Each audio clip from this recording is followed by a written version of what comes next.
Data-driven insights for serious traders. As the closing bell approaches, momentum is analyzed, tomorrow's key price levels highlighted, and the setups that matter most broken down. This is Trading the Close with Verified Investing. Hello, everyone. Welcome to Trading the Close. My name is Drew Dosick. Hopefully you all had a fantastic weekend. And over the weekend, just yesterday, the Senate did vote to go ahead and pass the bill to end the shutdown. Now, they're working out minor details in the House, in Congress right now to pass that over to the president, but we should be nearing an end of the shutdown. One of the reasons the market's rallying today, but there's a more technical one that we're going to point out here in a few minutes. But there was a nice rally in the markets today. Let's take a look at the market summary board to see where everything panned out. You can see here we've got the Dow Jones up 0.68%, Nasdaq up 2.34%, big pop on the Nasdaq, S&P 500 up 1.45%, U.S. oil up 0.58%. Gold now starting to push back higher, making a nice gain over $100 today, up 2.71%. And then Bitcoin also started feeling a little bit of rally in a push. We're going to look at that chart to show you where we're at as the technicals still define where price action is laying out. All right, so guys, into the S&P 500 heat map we go. We see NVIDIA. Look at that, leading the charge. Huge push. We're going to look at that chart again, even though we did on Thursday. We're going to show you why it bounced and why it's pushing up so much, at least for today. Google's up 4.05%, Microsoft 1.89%, Meta 1.94%, Palantir 8.82%. Big push there on Palantir. AMD also down here in the lower left, up 4.49%. AVGO, man, a lot of green for the big players on the screen, but we see some other reds poking up here and there throughout health services, consumer non-durables, as well as utilities and consumer services. So there was a lot of mixed bag around the market, except for the big hefty players, big tech players that we see. Also APP up 5.16%. So guys, let's jump into the S&P 500. You can see here clearly we have price that has come back down into the parallel, and then today we're starting to close up above it again. Huge push. Let me show this to you guys. Look at this. We've had a drop down of about 4%, and then just from the low that occurred on Friday up until today, look how much we've already gained back, 3%. In essence, 2 trading days, and one of which was encompassing a lot of downward pressure. Now, here's to the trick. Why, folks, did the markets bounce where they bounced? Yes, we've got the government shutdown potentially ending, but we didn't know necessarily those details on Friday.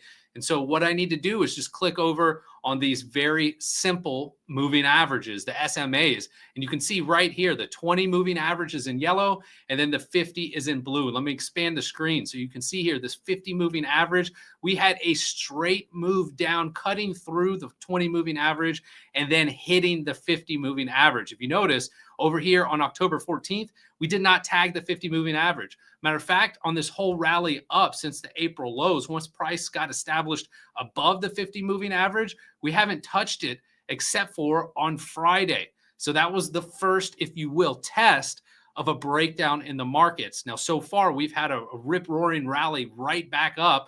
Next resistance you will find here at the gap fill at $683.34. But very interesting price action. One somewhat to be expected when you have a sharp move from a distance right into a 50 moving average. You should have price either pause or get a bounce, but we got one heck of a bounce. And really, I got to bring this to your attention too. The markets aren't really acting normal.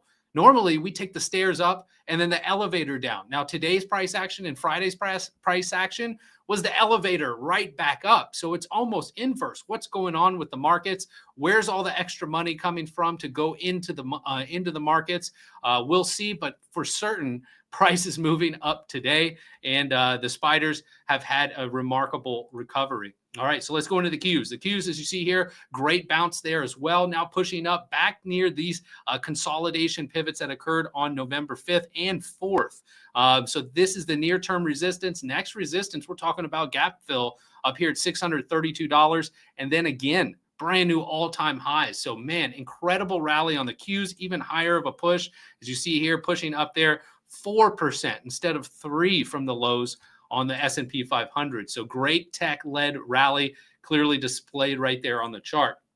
Next up, we've got the SMH. Now, this is a semiconductor ETF. And if you notice and remember, we've had this longer term parallel extending back since August of 2024. Prices deviated from it, but then fought to get back in. Then we did poke above, creating, in essence, a bull trap scenario until price slammed into the 50% area of this parallel and has since bounced right back up. Now, notice this 50% area of the parallel also corresponds with all this consolidation. When you have consolidation, that will be support. And so that's to be expected, but not this huge of a bounce to be expected. We should have had some sideways chop, potentially curling over after the 50% area, but not today, folks. Today, they're rallying up, getting the animal spirits back on board with the tech-led rally. Now, we see here on the IWM, this is a smaller cap ETF. We did have also a very sharp move moving down. One thing we did, though, we confirmed a breakdown from this longer-term inclining parallel channel back from the April lows of this year. And price, if you see here, is really hanging out in the lower 50% range for the majority of this inclining parallel channel. So far, we've broken down and confirmed. We make sense to go right back up and retest this trend line. And that will be really the fork in the road. If we get rejected at that point, we're coming right back down to test the support at 237 and 33 cents. That level of resistance is right around $250 on the IWM. Next up, guys, Bitcoin. Now notice this. All right, so we've got obviously big move down, sideways chop, another big move down, sideways chop. Now we're starting to poke back up. Now we did that over here too. So I caution you, we're not out of the woods yet. Notice this big red 2 candles that we've got right here. One from Monday, November 3rd, and then the other one from Tuesday, November 4th. We have not yet gotten above that candle. Plus, we've got this inclining parallel channel as resistance, right at $107,000 on the chart. Be watching price action. If and when Bitcoin does attack that area, it should be significant resistance. Now, if we break it and get back into the parallel, the top of this red candle from November 3rd will then be the major resistance line to cross and beat. That is going to be at $110,000. So we're looking at $107,000 and $110,000 for the next major levels for Bitcoin to cross if it wants to go up higher on the charts. Next up, we've got gold. And as I've said, gold did have a fantastic rally today. We've been highlighting how we've moved down and chopped sideways, all bearish consolidation. Now price is starting to rip out of that bearish consolidation. Again, it's not out of the woods because it's still a less than 50% of a bounce from the lows that we've experienced. So we're still hanging out in the lower 50% of this bigger downward move. Next levels of resistance are basically right where we're at, folks. Now, going good thing for gold, it's gotten back above this inclining yellow trend line. Now, if you notice, we did get above it. We made all-time highs. Then we came back down, bounced on top of it, and then we plunged right through it. Since we consolidated, and now we're getting right back up. So for bulls on gold, you want to see gold close above this candle high, today's high at $4,115. You want to see that close above there tomorrow. If it does so, then that flips this inclining trend line into a more solid level of support, which then could springboard effect and bounce price back up on gold. Next resistance will be at $4,251 if that occurs. Next up, silver, another strong move. Now look at this, folks. Silver is already getting into the bottom portions of these candles that gold's not there yet. So that shows that silver is actually performing much stronger than gold, at least for the near term. Now, we were doing the same thing last week, bouncing right here on support, implying that we were going to try to break through because we weren't consolidating in a bullish manner. But man, today it ripped up through this resistance here at the $49.40 area and is now testing the lower pivots from this previous consolidation. Great move on silver. This area still will be resistance right around $52 all the way down to $50.50. That'll be tough for silver to get through, but should it do so, we're going to be looking at all-time highs and then up here at $56.28. So this is a great move here on silver and also gold, but still stronger there on silver. Next up, we've got U.S. oil. Now, so far, what's happened with oil? Yes, we've had a move down off of hitting this trend line, started consolidating, looking more bearish. But folks, if you look at this consolidation and you draw it from a trend line like this is basically consolidation with a move up and a 45-degree angle of consolidation. That's all bullish. Guys, that's all bullish. As long as price stays up here in this range, basically above this declining trend line where price is closing at $60.14, that could gain momentum to break through this trend line, which is the line in the sand, right at $61.44. If we can do that, this bullish consolidation will lead to a move all the way up here to this declining trend line at $65.43. So be watching this. This is very neat consolidation that's occurring. Perfect little bull flag that's hanging off of this sharp move up on the chart of US oil.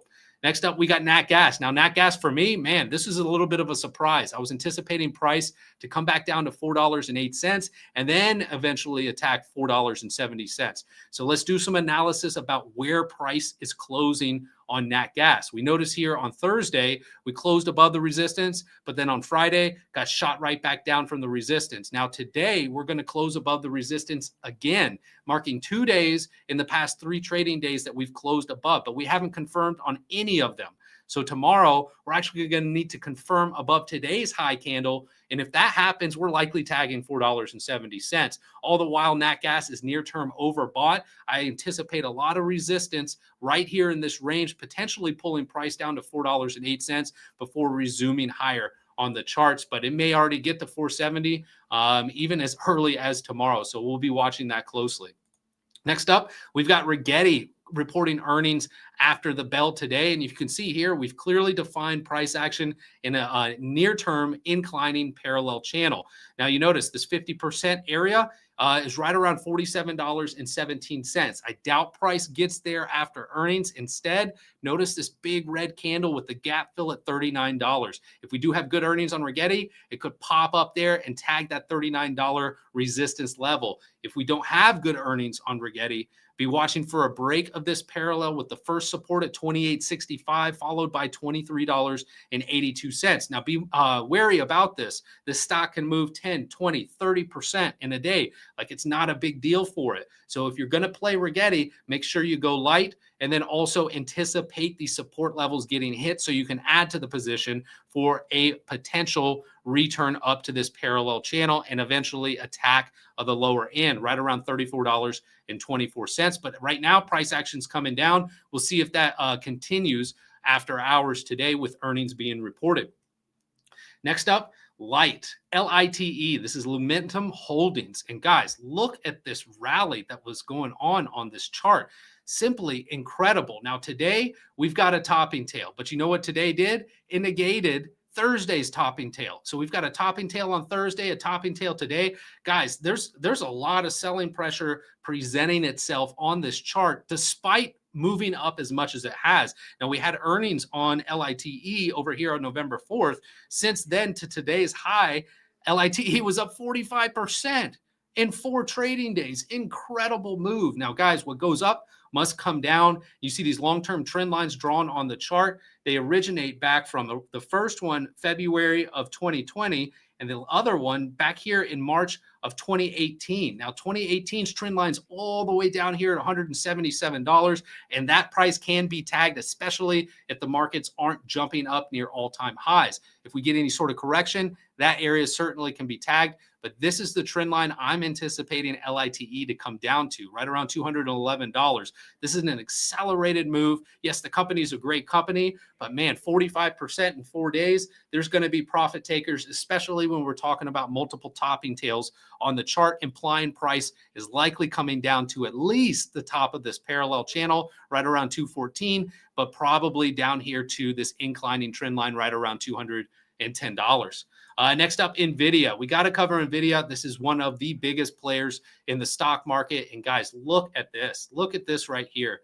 Look at that, man. Look at that massive candle piercing this inclining parallel channel. For most of the trading day on Friday was looking like we were going to start breaking down on NVIDIA. Then we were going to be talking about what happens when price comes up to the bottom end of this parallel. But geez, the rally that closed it on Friday, plus the gap and push today, man, has really pushed NVIDIA back up near the $200 mark. Now, where could NVIDIA go in the near term?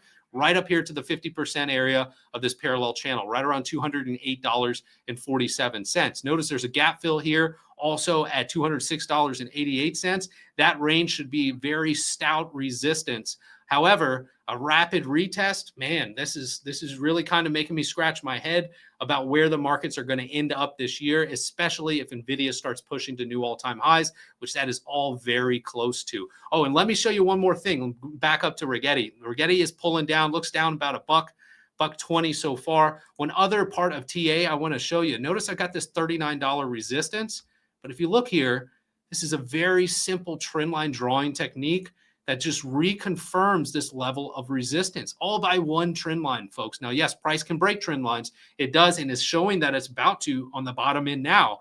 But at least that also backs up this level of resistance I have, all by simply drawing a trend line connecting pivot to pivot to pivot on the chart. Now, last up, we've got Google, folks. Now, Google, big push today, 4.04%. Notice where we're getting, though, on Google. There's a massive red candle here on October 30th with a high of $291. Close here today is $290.10. We're really close to the high end of that candle. And not only that, we're very close to the top end of this parallel channel, both of which are resistance. So tomorrow, be watching if we beat this big red candle from October 30th. But then if we do, the next resistance level is not far away at $295.69. So both of these areas, as well as NVIDIA's resistance, is really telling me that, guys, we're not only are we at the top, but we're at the top with a lot of resistance. And people that didn't take profit over here will likely be interested in taking profit in this range once and if price gets back up. So be mindful of this. Be mindful of the technical bounce off the 50-day simple moving average on the SPY. That's technical stuff that should happen. Now, will it propel us moving forward? Who knows if that government shutdown news will be the fuel to the fire. We'll find out tomorrow on Trading the Close. Also, some other housekeeping duties, folks.